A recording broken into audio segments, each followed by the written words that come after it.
Allahu Akbar. Nah ketika Allah itu sudah niat di dalam hatinya untuk menjadi imam. Kalau satu misal tidak niat Ustadz, hanya sholat sendiri gitu, moro-moro kemudian ada yang memegang atau memukul pundak sampean, jangan dibales, jangan, itu bukan nantang sampean, itu bukan. Itu dia ngasih tahu bahwa dia mau jadi makmum sampean. Jadi makmum sampean. Maka seketika itu sampean niat menjadi imam. Kenapa? Supaya mendapatkan pahala berjamaah. Bagaimana hukumnya? Ya sah. Meskipun sampean tidak niat menjadi imam, hukumnya sah. Asalkan yang di belakang ini niat menjadi makmum. Kalau hanya sholatnya barengan gitu, tapi gak ada yang niat, sholatnya sudah barengan sudah. Ruku ikut ruku, sujud ikut sujud, persis seperti sholat jamaah. Tapi gak ada yang niat berjamaah, yaitu hukumnya sholat munfarid, sholat yang sendiri. Ya mendapatkan pahala yang munfarid juga, hanya mendapatkan satu pahala saja. Tapi kalau niatnya itu adalah berjamaah, maka mendapatkan pahala 27 derajat. Salatul jamaati afdalu min salatil fardi bisab'in wa ishrina darajah. Bahwa salat jamaah ini mempunyai keutamaan yaitu 27 derajat dibandingkan dengan salat sendiri. Maka imam ini punya pilihan. Silakan kalau mau niat menjadi imam, maka dia akan mendapatkan pahala 27 derajat. Tapi kalau dia tidak niat jadi imam, tidak apa-apa. Sholatnya dihukumi sah, tapi dia tidak mendapatkan pahala jamaah. Hanya makmumnya saja yang mendapatkan pahala jamaah. Wa yajharu, dan imam ini membaca Al-Fatihah, membaca surah, yaitu di rakaat subuh yang kedua-duanya. Subuh kan 2 rakaat. Rakaat pertama, rakaat kedua, imam membaca Al-Fatihah dan surah dengan secara jahar, dikeraskan. Pun juga sama, sholat maghrib juga sama. Rakaat ke-1, rakaat kedua, imam membaca secara jahar, secara jahron. Isya juga sama, rakaat ke-1, rakaat kedua baca Al-Fatihah dan surah, imam membaca dengan jahar, dengan suara yang lantang. Tapi kalau sholat asar dan maghrib, asar dan duhur, itu adalah sirron. Baca Al-Fatihahnya jangan dikeraskan, hanya baca sekiranya cuma bisa didengar dirinya sendiri. Hanya kira-kira didengar oleh dirinya sendiri. Cuman ketika takbir intikal, apa takbir intikal itu? Takbir yang menandakan sampai ingin pindah dari rukun satu ke rukun yang lain, itu dikeraskan. Ketika sampai sholat duhur, Allahu Akbar, itu takbiratul ihram. Baca Al-Fatihah sirron saja, samar-samar. Kemudian amin, sirron juga. Kemudian membaca surah, sirron juga. Sampean mau ruku sekarang, maka takbir kan ya. Nah ini namanya takbirul intiqal, takbir perpindahan dari berdiri ke ruku.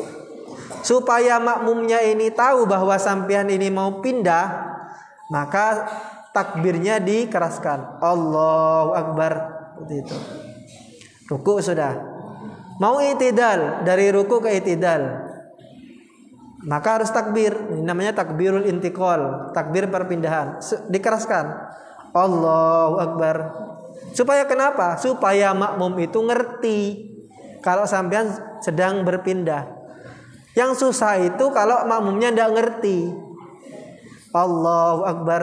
Sudah sholat kan ya, duhur ya, rakaat pertama, sujud kedua, imamnya sudah berdiri, makmumnya tidak dengar takbir intikal tadi itu. Akhirnya dia bingung, apakah imam ini sudah berdiri atau tidak? Gimana caranya? Masa nyorni gini kan? Kan enggak ya kan? Nah, sehingga ketika tidak dengar seperti itu, ini yang susah. Maka takbir intiqalnya dikeraskan saja. Usahakan ketika imam membaca itu, setelah dari amin diam dulu. Setelah amin diam dulu, memberi kesempatan kepada makmum untuk membaca Al-Fatihah. Jadi makmum itu mempunyai kesempatan membaca Al-Fatihah antara amin dengan awal surah.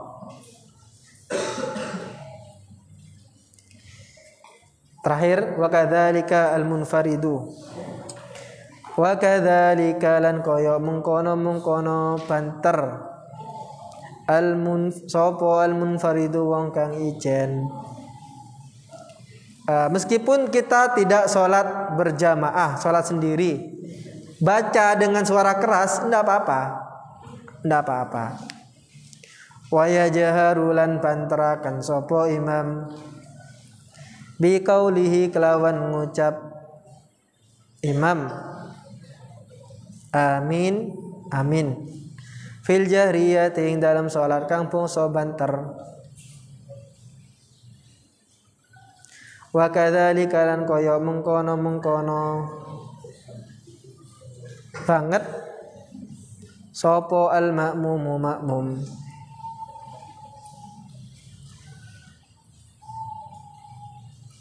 wa yaqrunu lan barengno sapa al makmum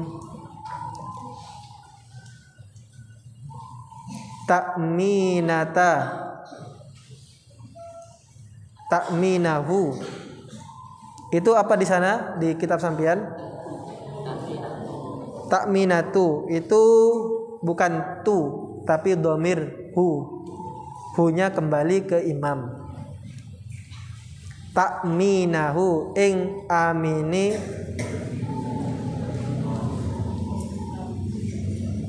makmum.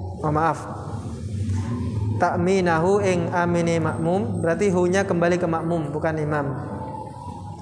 Bitakminil imami kelawan amini imam ma'an hale barengan la taqiban ora ngiring-ngiringi lahu maring imam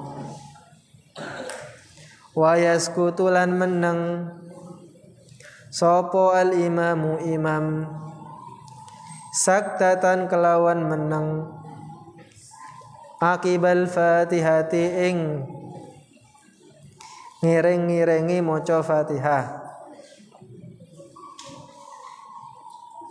liyasuba supaya bali ilaihi maring imam apa nafsuhu apa itu nafasuhu bukan nafsuhu, nafasuhu, nafas ambaane imam atau nafasnya imam. Kalau nafsuhu dengan fa dimatikan itu artinya nafsunya. Jadi nafsun dengan nafasun itu beda. Fa-nya dimatikan, nafsun itu artinya hawa nafsu. Kalau nafasun, fa-nya dihidupkan, itu artinya nafas. Nafas.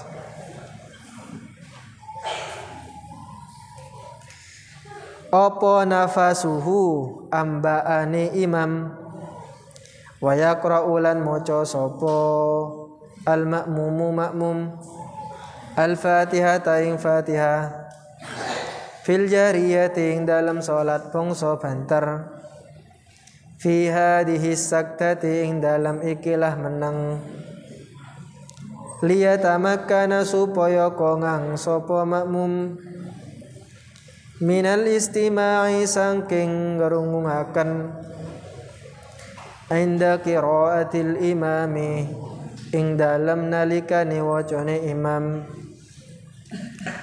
wala yaqra'u lan ora kena maca sapa al ma'mumu ma'mum as-surata ing surah fil jahriyati ing dalam salat kang bangsa banter illa idza lam yasma' angin tatakala ora krungu sapa makmum. Tambahkan ya, sapa makmum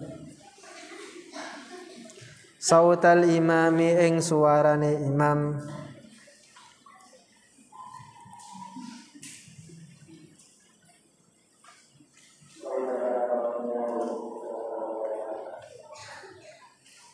Ya.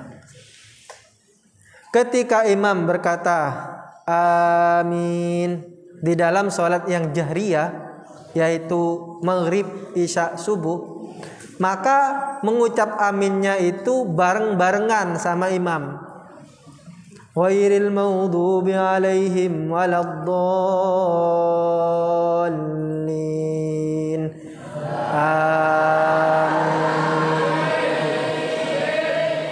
Bukan ini, bukan amin, imam amin dulu, kemudian setelahnya diikuti makmum. Tidak,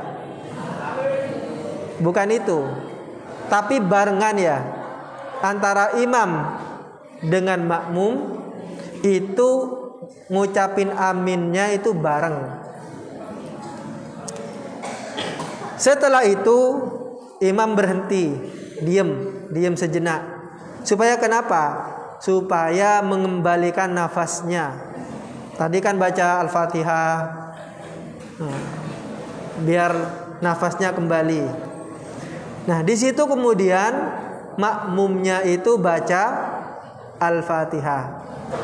Jadi ketika sampean jadi imam maghrib, isya, subuh, setelah amin itu diam sebentar. Kenapa? Untuk memberikan kesempatan bagi makmum untuk membaca Al-Fatihah. Ya kira-kira wis dikira-kira. Setelah itu mulai membaca surah. Nah, ketika imam membaca surah, makmum hanya mendengarkan bacaannya si imam. Makmum mendengarkan bacaan si imam. Wa idza quri'al Qur'an fastami'u lahu wa ansitu la'allakum turhamun. Apabila Al-Qur'an dibacakan, maka apa perintahnya? Fastami'u, dengarkan, wa ansitu, dan sampean diam. Seperti itu. Jangan mengikuti imam baca sabbihisma rabbikal a'la, sampean ngikuti, jangan diikuti, tapi didengarkan. Kecuali kalau suara imam ini nggak jelas, sampean sholat di soft terakhir, sehingga sampean tidak mendengar persis apa yang dikatakan oleh si imam. Nah, sampean membaca ngikutin sabbihisma rabbikal a'la itu tidak apa-apa. Tapi kalau sampean jelas sekali suaranya si imam ini jelas, maka sampean cukup mendengarkan saja. Apalagi imam kemudian salah baca. Nah, ini tugasnya makmum untuk mengingatkan. Baca sabbihisma rabbikal a'la, kemudian pindah ke ayat yang lainnya. Membaca wadduha, kemudian pindah kepada wasyamsi wadduhaha. Ini tugasnya si makmum. Terakhir, enggak, ini terakhir penjelasan, bukan terakhir tambahan.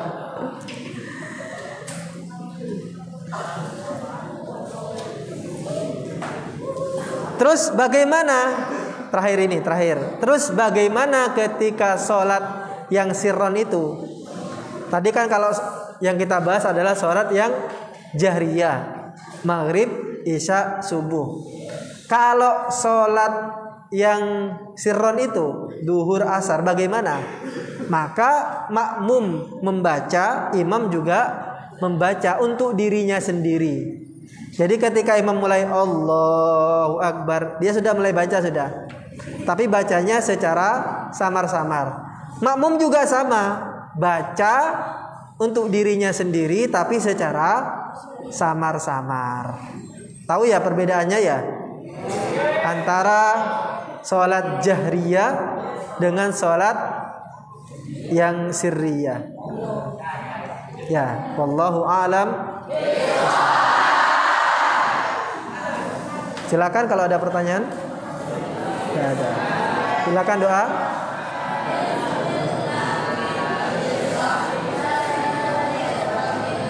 Alhamdulillahilladzi wafaqana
jika ada keterangan yang kurang tepat, maka kami mohon maaf yang sebesar-besarnya. Wallahul muwaffiq ila aqwamit thoriq. Assalamualaikum warahmatullahi wabarakatuh. Gitu.